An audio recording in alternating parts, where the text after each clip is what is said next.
ನಮಸ್ತೆ ಎಲ್ರಿಗೂ, ನಿಮ್ಮ ಸಖಿ ಬ್ಲಾಗ್ಸ್ಗೆ ಸ್ವಾಗತ. ಇವತ್ತಿನ ಒಂದು ವಿಡಿಯೋದಲ್ಲಿ ಎಲ್ಲ ಹೆಣ್ಮಕ್ಳು ನೋಡಲೇಬೇಕಾದಂಥ ವಿಡಿಯೋ ಅಂತ ಹೇಳ್ಬೋದು. ಟೈಟಲ್ ನೋಡಿ ನಿಮಗೆ ಗೊತ್ತಾಗಿರುತ್ತೆ. ಖಂಡಿತ ಇದು ಒಂದು ಮೋಟಿವೇಶನ್ ಆಗುತ್ತೆ ಅಂತ ಹೇಳಲಿಕ್ಕೆ ನಾನು ಇಷ್ಟಪಡ್ತೀನಿ. ಸೊ ಎಲ್ಲೂ ಕೂಡ ಸ್ಕಿಪ್ ಮಾಡದೆ ಎಂಡ್ವರೆಗೂ ಈ ವಿಡಿಯೋನ ನೋಡಿ.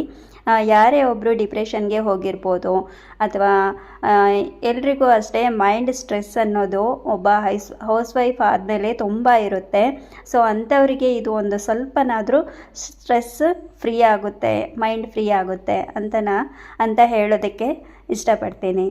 ಸೊ ಸುಮಾರು ವರ್ಷಗಳಿಂದ ಹಳೆ ಕಾಲದಿಂದಲೂ ಅಷ್ಟೇ ಹೆಣ್ಣನ್ನು ಒಂದು ಹೀಗಳೆಯೋದು ಅಂದರೆ ತುಂಬಾ ನಡೀತಾ ಇದೆ.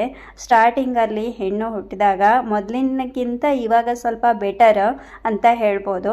ಹೆಣ್ಣಿಗೆ ಸ್ಥಾನಮಾನ ಸಿಗ್ತಾ ಇದೆ. ಎಲ್ಲ ಒಂದು ಇದು ವರ್ಕ್ ಫೀಲ್ಡಲ್ಲಿ ಅವಳು ಮುಂದುವರಿತಾ ಇದ್ದಾಳೆ ಅಂತ ಆದರೂ ಕೂಡ ಆ ಒಂದು ಅವಕಾಶ ಏನಿದೆ ಎಲ್ಲ ಹೆಣ್ಮಕ್ಳಿಗೂ ಸಿಗೋದಿಲ್ಲ.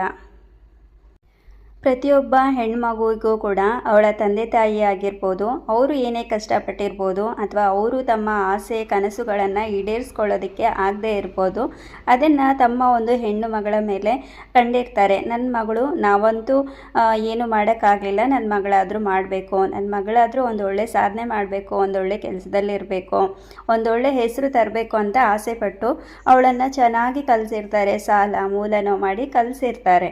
ಬಟ್ ಆದರೆ ಏನಾಗುತ್ತೆ, ಕೆಲವೊಂದು ಹೆಣ್ಮಕ್ಳಿಗೆ ಒಂದು ಮದುವೆ ಅನ್ನೋ ಒಂದು ಪರಿಸ್ಥಿತಿ ತುಂಬ ಅನಿವಾರ್ಯವಾಗಿ ಬಂದುಬಿಡುತ್ತೆ ಕಣ್ಮುಂದೆ.